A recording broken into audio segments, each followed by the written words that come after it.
السلام علیکم میرے نوجوان دوستو، آج کے دور میں ہر نوجوان چاہتا ہے کہ میں دنیوی اعتبار سے بہت آگے بڑھوں، اور وہ اس کے لیے انتظار میں بیٹھا رہتا ہے کہ کوئی موقع مل جائے تو میں کچھ کر لوں۔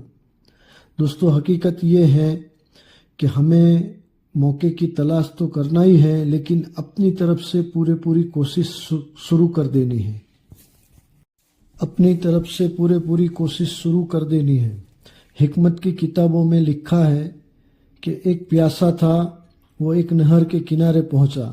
اس نے دیکھا کہ نہر کے اور اس کے درمیان میں ایک بہت بڑی دیوار حائل ہے، وہ دیوار کو آسانی سے پار نہیں کر سکتا۔ اب تھوڑی دیر سوچنے کے بعد اس نے ایک دیوار کی ایک اینٹ نکالی اور اس کو پانی میں پھینکا۔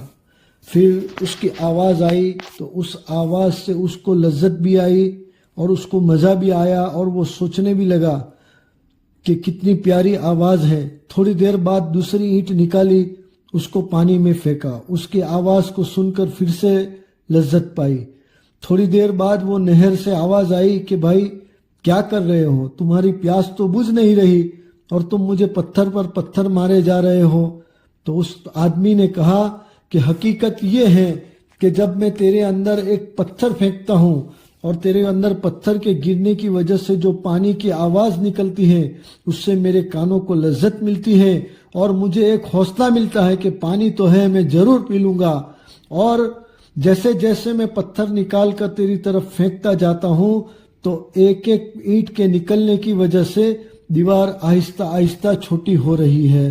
ہمیں چاہیے کہ ہم چھوٹے چھوٹے قدم اٹھائیں، بھلے ہمیں ایسا لگے کہ یہ تو بہت دیر ہو جائے گی، لیکن نہیں، اپنا کام شروع رکھے، ایک وقت آئے گا کہ ہمیں ہماری منزل مل جائے گی۔ عربی کہاوت کے اندر ایک عربی کہاوت ہے کہ جو کوشش کرتا ہے وہ پا لیتا ہے، جو چیز کو بوتا ہے اسی کو کاٹتا ہے۔ اسی لیے لکھنے والوں نے لکھا ہے کہ ایک آدمی ایک جگہ سے مٹی نکالے، روزانہ تھوڑی تھوڑی نکالے، ایک وقت ضرور آئے گا کہ وہ پانی تک پہنچ جائے گا۔ اصل بات یہ ہے کہ ہمیں ہمارے کام کے اندر استقامت پیدا کرنی ہے، یعنی کہ تھوڑا کام کرے لیکن روزانہ کرے، ہمیشہ کے لیے کرے، تو ہم ضرور منزل تک پہنچیں گے۔ صرف خیالوں میں الجھنے اور خواب دیکھنے سے تو بہتر ہے کہ ہم کوئی ٹھوس قدم اٹھائے اور کام کرے۔ ایک مرتبہ ایک آدمی مجھے ملا، وہ کہنے لگا کہ اگر کوئی ڈاکٹر ہے آپ کے پاس جو میں یہ ویسن کرتا ہوں، جو یہ گٹکا کھاتا ہوں، اس کو چھڑا دے تو میں اس کو 10,000 روپے دینے کے لیے تیار ہوں۔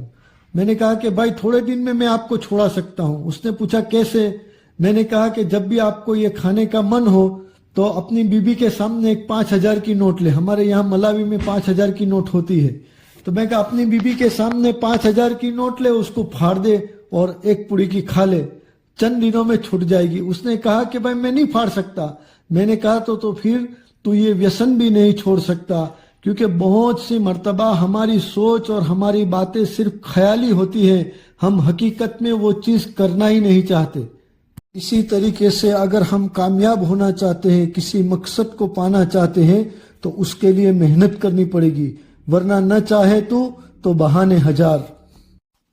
آخر میں پہلے ہم اپنی منزل کو طے کریں اور اس کے متعلق ہم مخلص ہو جائیں، یعنی ہمارا پورا دھیان اس منزل کی طرف ہو کہ مجھے وہاں تک پہنچنا ہے، اور درمیان میں جتنی دیواریں حائل ہیں اس کی ایک ایک اینٹ نکالنا شروع کریں تو انشاءاللہ منزل تک پہنچ جائیں گے۔ اللہ تعالی ہر ایک کی جائز تمناؤں کو پورا کرے۔ السلام علیکم۔